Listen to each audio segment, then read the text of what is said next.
4 years, 1,461 days. No Father's Day call, no text at Christmas. Not even a message when I had my knee replaced and spent 6 weeks alone in the house trying to get from the bedroom to the bathroom without putting weight on my right leg. I had made my peace with the quiet, told myself it was just the way things were now, that some gaps between people grow so wide you stop being able to see the other side. Then my phone buzzed on the kitchen counter on a Thursday evening in late February, and every wall I'd spent 4 years building came down in about 4 seconds. I didn't recognize the number at first, almost didn't pick it up. But something about the way it came through, not a ring, just that flat vibration on the laminate, made me cross the kitchen and look. I recognized it before my brain caught up with my eyes. You don't forget your own son's number, even after 4 years, even when part of you wishes you could. My hand was unsteady when I picked it up. Not from anger, from something I hadn't let myself feel in a long time. Hope. That stubborn, useless thing that never quite dies in a father, no matter how many times it gets stepped on. I read the text 3 times before it fully landed. Dad, I saw your post. We should meet. I'm booking a table at High's for Saturday at 7. Bring $200,000. Don't bother showing up without it. I set the phone on the counter and stood there in my kitchen in Airdrie, the last of the February light going gray through the window above the sink, and I let that sentence sit in the room with me. Not I've missed you. Not how have you been. A demand. A price tag on my own son. Welcome to Dad's fierce revenge. Sit with me for a while. This story is going to take you somewhere. Hit that like button before we get into it, and drop a comment below to let me know where you're watching from. Trust me, you'll want to stay for all of it. I should tell you how the silence started. Not the silence itself, but the moment right before it. My son was 27. He'd been dating a woman for about 8 months. I'll call her his fiancée, because by the time this story begins, that's what she'd become. She was the founder of something called Pinnacle Property Group, a boutique real estate investment fund, exclusive, by invitation only. She'd quoted annual returns of 18 to 20% over Sunday dinner at my son's condo, and I remember watching my tea go cold while she talked. I'd spent 35 years as a structural engineer in Calgary. Before I retired, my job was to look at what someone else had designed and determine whether the numbers would actually hold. I knew the difference between load math that worked and load math that was built to impress. I said no, politely. Told my son that 18% guaranteed returns in a softening market was a conversation I'd need a great deal more documentation to have seriously. What my son said next, I won't repeat here. Some words leave marks you have to choose not to keep reopening. He left. His fiancée smiled at me on the way out, the kind of smile that stops at the cheekbones. I sat in my kitchen afterward and told myself it would blow over. It didn't blow over. 4 years of nothing. I retired the following spring after 35 years of early mornings, concrete specs, load calculations, and driving to job sites in -30 weather because someone needed a signature before the pour. My pension was solid. My RRSP had been building for 3 decades. I bought myself a loaded F-150, dark gray, the one I'd been telling myself I'd get someday for the better part of 30 years.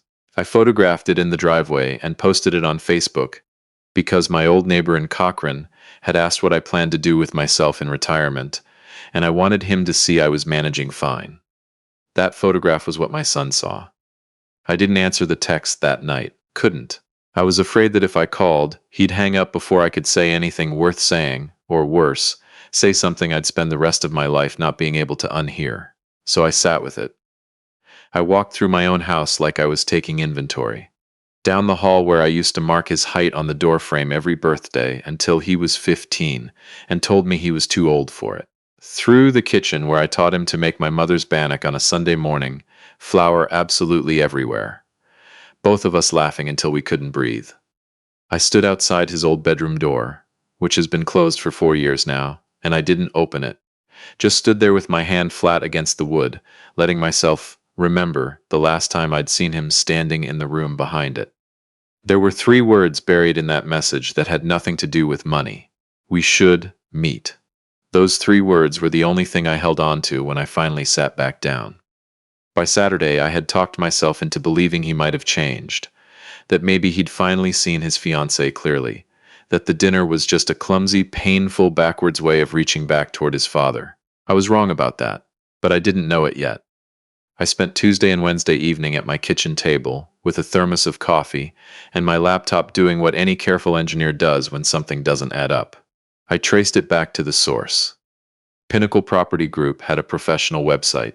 Clean design, photographs of gleaming condominium towers catching the afternoon sun, testimonials from investors I couldn't locate anywhere in any public record. My son's fiancée was listed as founder and managing director, smiling in a tailored blazer beside men in expensive suit at what appeared to be a fundraising gala. I thought, perhaps I was too quick to judge her. Perhaps this time my son had found something real. Then I found the first CIRO filing. CIRO, the Canadian Investment Regulatory Organization, maintains a public enforcement database. Her name appeared in 2 unresolved complaint filings from the previous year. Former investors describing the same experience. Capital received, quarterly statements issued, then questions that went unanswered, then silence, then nothing. I kept going. In my old shop, when an anomaly appeared in a structural drawing, you didn't stop at the first crack. You followed it until you understood where it had started. The Canada Revenue Agency had registered 2 tax liens against her numbered company. Public record, federally searchable. The registered business address for Pinnacle Property Group was a mailbox center in Calgary's Beltline. I pulled her corporate registry filings from the Alberta government database. 2 of the 3 listed directors didn't appear anywhere verifiable, not on LinkedIn, not in any professional registry, not in any court record that connected them to a human being with a history. Names without bodies. I sat back and thought about the work I'd spent my career doing. In structural engineering, you are not permitted to say it looked fine from the outside. You're accountable for what you missed. And what I was looking at was not a fund, it was a shell. A carefully dressed shell, and my son was engaged to the woman operating it, and had wanted me to pour $200,000 of my retirement savings into it as my contribution to their future together. I printed 41 pages, the CIRO complaints, the CRA liens, the corporate registry filings, 3 archived threads from an Alberta investor forum where people had described the same pattern in different words. I put it all in a plain manila envelope, the kind I used to use for project documentation, and set it on the kitchen table. I looked at it for a long time that night. I didn't call my son. I didn't call the police. I told myself the same thing I'd been telling myself all week. I'll know more by Saturday. I dressed simply for the dinner. My gray slacks, the blue merino sweater my late wife bought at a craft market in Canmore the year before she passed. I drove downtown in the truck that had apparently been the signal flare that started all of this, taking my time on roads still slick from the afternoon cold. February in Calgary will lie to you about road conditions if you let it. I was not in the habit of letting things lie to me anymore. Hyde's Steakhouse has been on 5th Avenue longer than I've lived in this city. Dark wood white tablecloths, the kind of quiet where you can hear yourself think. I'd been there twice in my life, once when our engineering firm landed a major river crossing contract in 2003, and once for my wife's 50th birthday. This third time mattered more than either of those. I saw them before they saw me. My son was at a corner table near the back in a sport coat I didn't recognize. His fiancée sat beside him with a composure that looked practiced, shoulders level, one hand loose around the stem of a wine glass already half empty. She was watching the door. She saw me first. She smiled. The exact same smile I remembered from that Sunday dinner 4 years ago. The kind that stops at the cheekbones and goes no further.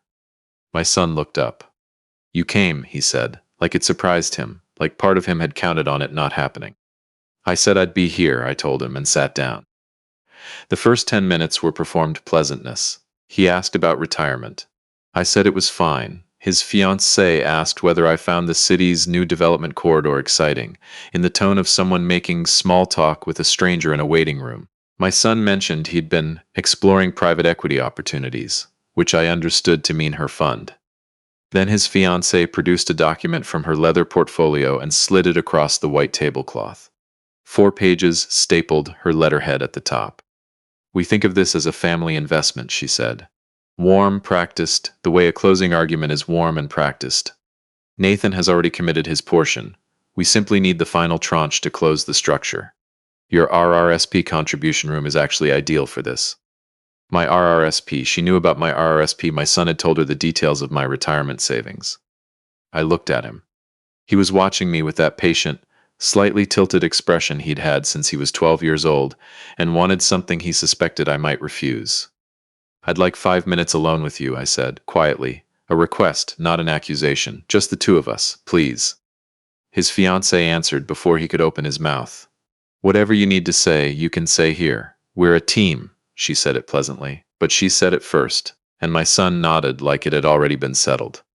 A team. That word dropped into the space between us like something heavy. Nathan. I said his name the way I used to when he was young, and I needed him to hear me through whatever noise was in his head. 5 minutes. That's all I'm asking. This is not about the money. He glanced at her. Something passed between them that I wasn't meant to read. Then he looked back at me. "Whatever it is, Dad, just say it here." The piano in the corner went on playing something soft and entirely disconnected from the conversation at our table.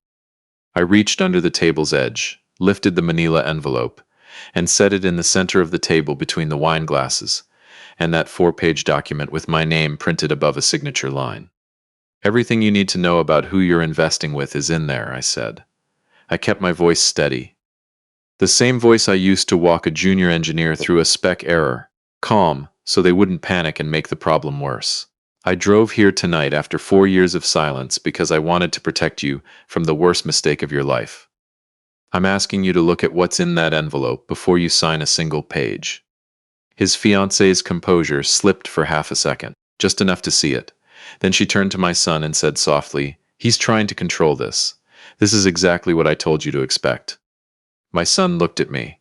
I watched his eyes move from my face to the envelope to hers and back to mine, and I saw him make his decision before he said anything. "Dad, this is embarrassing. Sign the papers or don't, but don't make a scene." I stood up. I pushed the investment agreement back across the tablecloth without touching the signature line.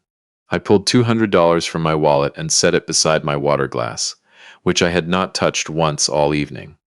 "I love you," I said, to my son, not to her. "That hasn't changed and it won't.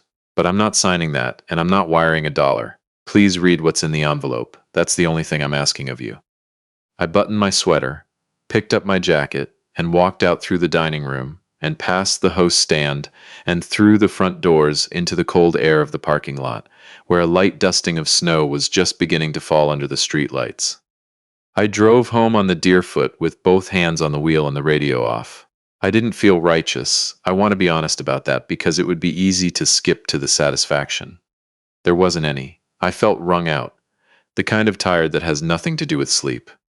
But somewhere underneath all of it, something small had gone steady. I'd told him the truth. I'd put every page of it on a white tablecloth in a restaurant where the wine cost more than most people's grocery run. What he did with it was out of my hands now. I found out what he did with it 11 days later. I was in my living room with the news on low, half paying attention. The anchor shifted into that particular register that only happens when a story has real weight behind it. A Calgary-based investment firm has been ordered to cease operations following an emergency enforcement action by CIRO and the Alberta Securities Commission. Pinnacle Property Group and its founder face fraud and misappropriation allegations involving more than 40 private investors across 3 provinces. I set down my cup. The broadcast cut to footage from what appeared to be a charity gala, shaky phone video the way those things always are. A ballroom, centerpieces, people in formal wear going very still as 2 plainclothes officers move through the room with the unhurried calm of people who already know how a situation ends. I saw her in the crowd, my son's fiancée, black dress, champagne glass still in her hand, watching the officers approach with the expression of someone who has finally run out of calculations. My son was beside her. His hand was on her shoulder. Then it wasn't. I turned off the television and sat in the dark for a while. I made myself a cup of tea I didn't really want, and I waited, because I already knew what was coming next. He knocked on my door 9 days later, a Tuesday close to 10 o'clock at night. Hard knocking, then softer, then a voice I hadn't heard in person in 4 years saying, "Dad, please open the door." I took my time getting up from my chair.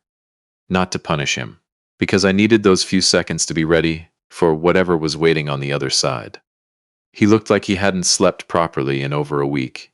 He was wearing what might have been a good shirt once, but it was rumpled like he'd been sleeping in it. His eyes were the kind of swollen red that only comes from days of it, not hours. The cold air on the porch had put color in his cheeks that made him look very young. "She's gone," he said.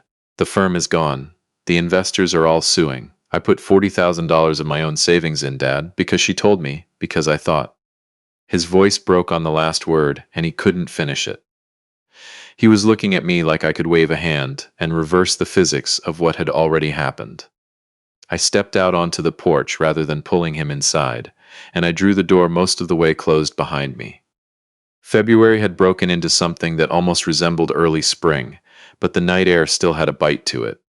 "I sat 3 feet away from you at that table," I said, keeping my voice level the way I always do when it matters most. "I asked for 5 minutes. I put 41 pages of documentation right in front of you, and you told me I was embarrassing you." He didn't argue. That meant something. "I know," he said. "I know." "I believe you didn't know what she was doing," I said. "But you knew I was trying to show you something, and you chose not to look. That's a choice you made." A long silence. The street behind us was quiet enough to hear the snow settling in the yard. "What do I do now?" he said. His voice cracked so badly on the last word it barely came out at all.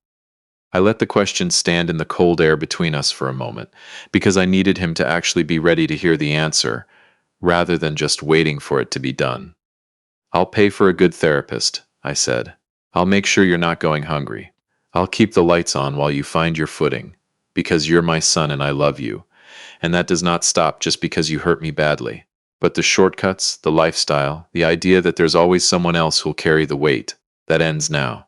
You rebuild from what's honest, on your own terms, on solid ground."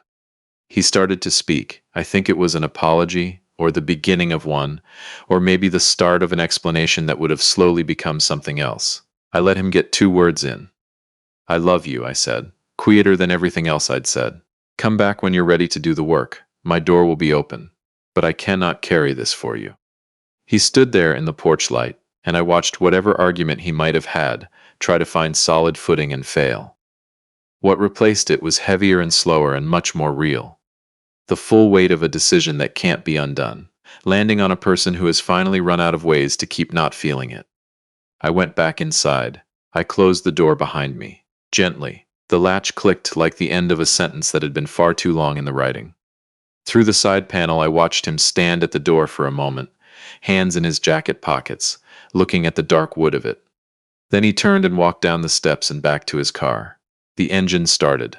He idled in the driveway for nearly a minute, and then the headlights swept out across the snow, and he was gone. I went back to my chair, picked up my cold tea. The house settled into the kind of quiet it's had for years now. Not empty, exactly, just still. The kind of still you stop fighting after enough time, even if you never quite stop noticing it. I didn't feel like I'd won anything. There is nothing triumphant in watching someone you love learn a lesson the only hard way it can be learned. All I'd done was refuse to be the foundation for someone else's lie. Refuse to let my son use my savings and my silence as raw material for something that was never going to hold.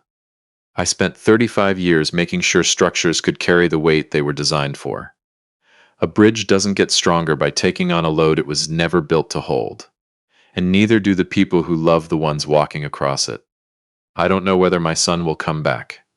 I don't know what version of him will show up at that door if he does. But that night, sitting in my chair with the tea gone cold and the street outside gone quiet, one thing was clear to me for the first time in 4 years. I'd shown up. I'd put the truth on the table in a place where the steak cost more than my first paycheck. Whatever he does with it now, that part belongs entirely to him. If this story found you somewhere tonight, drop a comment and let me know where you're watching from. Hit that like button and make sure you're subscribed. I'll see you in the next one.